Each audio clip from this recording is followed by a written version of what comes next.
Are you in your 30s? Good. Avoid these 6 money traps if you want to make a change. And start today. Let's get into it.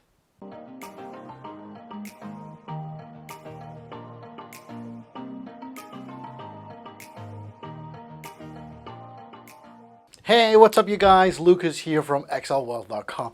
Good that you joined in today, of course. In today's video, we will be going through the 6 money traps that you might go through when you're in your 30s. Let's get into it. Now, money trap number 1 is buying a too expensive of a car that is actually out of your range. Now, the funny part is, the moment you're in your 30s, most people have at least worked like 5 years, maybe 10 years.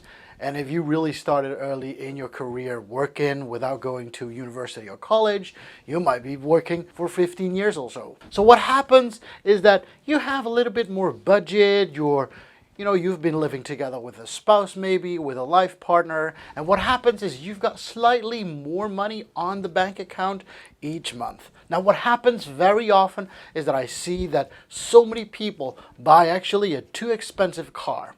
Actually buy a car that is out of their reach. It's not a car that they should be driving in because they can just afford the price to buy it. But the thing is that I see very often also with my coaching clients, they can buy the car and that was already a stretch. But the thing is, they didn't think about the maintenance of the car. Car also needs fuel, and all of a sudden it's a little bit more expensive than they thought, because the moment the car is more expensive, the insurance gets more expensive. The moment the car is a bit bigger, the taxes are a little bit bigger, and everything stacks up like that. And all of a sudden, the car is taking out more money out of your pocket than you really want it to. What happens all of a sudden is that when you're in your 30s, yes, in your 30s you will have a little bit more salary, but what happens is that the car will suck up more money out of your pocket as well. Having a car that is out of your reach of your pocket, happens to so many people in their 30s. What you also see very often is that in your 30s, people start to have a family, which is kind of normal. Now, if you started a family, good for you, of course. But what you see very often is that people in their 30s, they really believe that they also need the space in their homes next to the car that they really wanted to have. They wanted to really have a bigger home. So what happens is they tend to look for a home that is also, again, out of their reach. It's a little bit too expensive, and all of a sudden they'll be purchasing a home that is slightly too expensive, and all the income that they have will mostly go to their mortgages, paying off the mortgage. 30% of your money goes to mortgages already. If you're going to spend even more on a home, what happens is that your monthly income will be completely eaten. 1, by your home, and 2, by the car that you own. And all of a sudden, you're working so hard to get the monthly bills paid. And that's what you really want to avoid. Now, what you really need to think about is, do you really need that expensive car, and do you really need that expensive home? Now, it looks all fancy, but the thing is, you're completely trapped and you're completely stuck in your job because, hey, you gotta work really hard to pay off all those bills. And yes, that is really crappy. So money trap number 3. And what I see very often here is that people are still not investing their money. Now, if you want to make a change, and if you want to make a change today, starting by investing your money is still a good idea. If you really think about it. Because if I ask you right now, how much money do you have on your savings account? If you really think about it, most people would have that $10,000 on the bank account, on their savings account. That should be able. In your 30s, this should be the least that you have. But the interesting part is this. If you invest this money, and if you would get a 7% return on investment each year, and you would compound this amount, so you would start when you're 30 years old, you would get an annual return of 7%, and this is already calculated for inflation. Now, if you would invest this $10,000, and you would invest it and reinvest the interest that you get of 7% each year again, so that you compounded. Like I said, the only thing is you buy and you hold. You buy and you hold until you're 65 years old. What happens is you still own over $1 million the moment you reach 65 years old. Yes, that's holding for 35 years. If you start at the age of 30 by investing your money and leaving it in, And every time when you get your interest, don't take it out, but put it back in. You put it back in every time again. The moment you do that, the moment you reach the age of 65 years old, you still have $1 million on your savings account. And that's already calculated for inflation. So yes, would you like to have that million on your bank account the moment you're 65? Well then, start today when you're still 30 years old. This is what happens if you wait until your 40s and then starting. So let's pretend that you start at the age of 40. Again, you invest $10,000. Again, you're getting 7% of interest rate every year again, and you're going to compound that, put it back in. All of a sudden, the amount that you've accumulated the moment you're 65 years old is only $650,000. It's almost half the amount just because you started 10 years later. 25 years accumulated. You waited 25 years. And still, you only have $650,000 compared to over $1 million if you started in your 30s. This is one of the biggest mistakes that you can make money-wise when you're in your 30s, still not investing your money. Now, I'm not telling you to buy real estate right off. I'm not telling you to buy Porsche cars and then, collect those fancy cars. You should really think about investing your money in a certain stock, in a certain fund, so that you can grow that amount of money so that the moment you do retire, you get a nice pot of money that you can just use whenever you want to. And don't rely on the government saying like, hey sir, here's some pension money or retirement money. You don't have to wait for that. Take care of your own retirement money, because that's far more important than waiting for somebody else taking control over your financial life. And yes, this is money trap number 3. Let's go into the next one. Money trap number 4. And this is kind of a funny one. As you can see here, of course, spending too much is the number 4 money trap in your 30s. Now, what I see very often, this is with colleagues, but also with coaching clients. I see this very often that people in their 30s, they've been with their life partner for quite a while right now, and they're trying to get the spice up back again. And what I see very often is they create things like, honey, let's go on a date night. And let's do that like once a week or once every 2 weeks. What happens is the moment these people go on a date night, they tend to spend too much. All of a sudden, they're not going to go to the cheap restaurant on the corner of the street.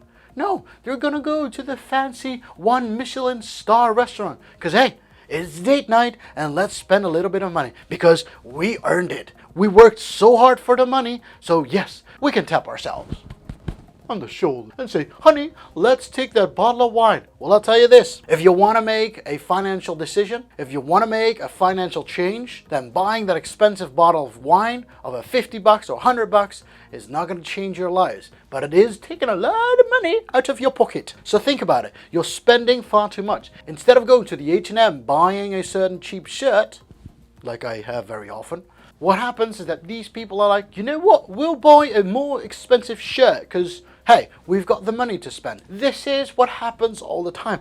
Every time with all the purchases they make, they always think, you know what? We have the money to spend. We have the money to spend. But the thing is, it's not about spending the money. Your income grows over time, correct.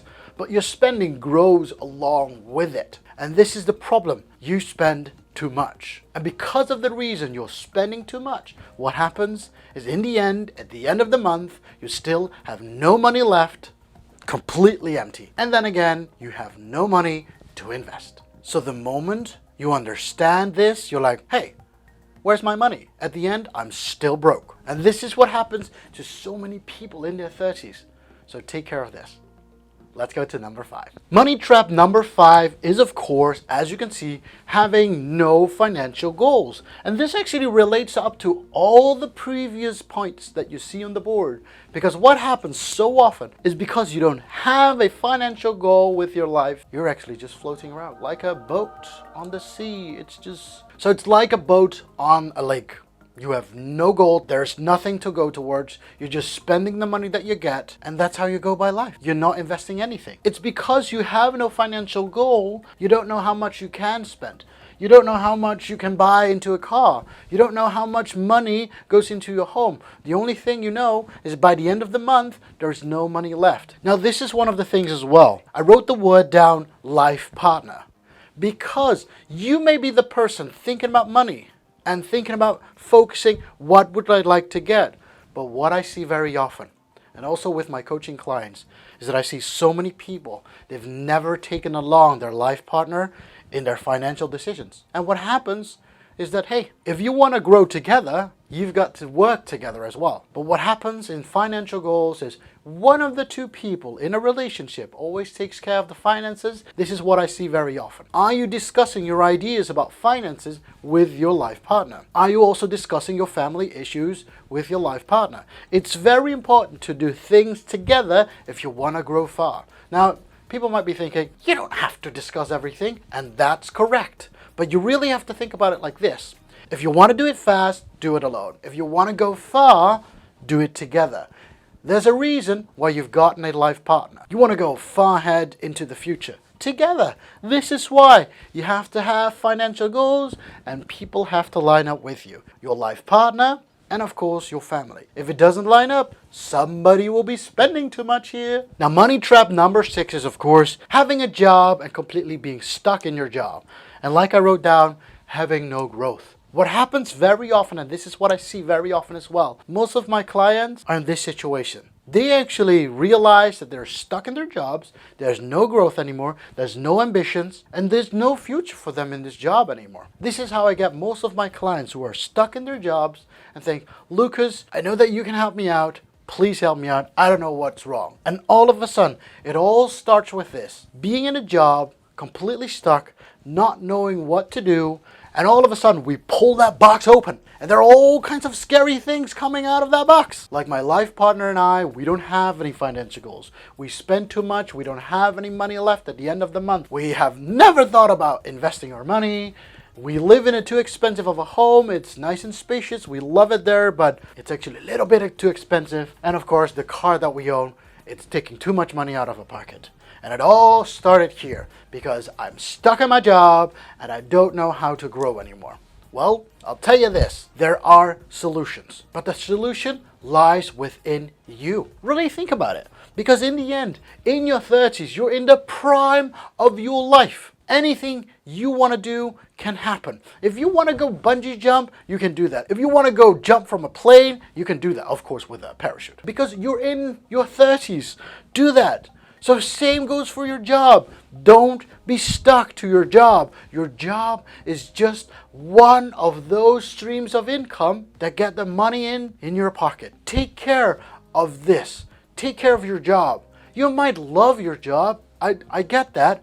But if you're stuck and you can't grow anymore, because if you're not growing, you're falling behind. The world continues, but if you stop, the only thing is you can just look from behind. The most important reason why so many people are stuck in their 30s is they think they make more money, but in the end, because their spending increased, they're still in the same situation as their 20s.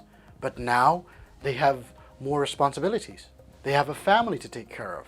They've got a life partner to take care of. They've got parents who are older right now, they most likely also have to take care of. All of a sudden, there's such far more burden on your shoulders when you're in your 30s. So think about this. If you really want to make a change, start setting financial goals. Free yourself from your job so you can be helpful and supportive to all those in your environment. Help them out. And these are the 6 money traps that you should absolutely avoid when you're in your 30s. Thank you very much for watching today's video, of course. If you liked the video, be sure to hit that like button. If you're new to the channel and you want to be notified every time a new video comes out, be sure to hit that subscribe button. And of course, also don't forget to hit that notification bell. Thank you very much for watching today's video, and I'll see you on the next video. Bye-bye and happy investing.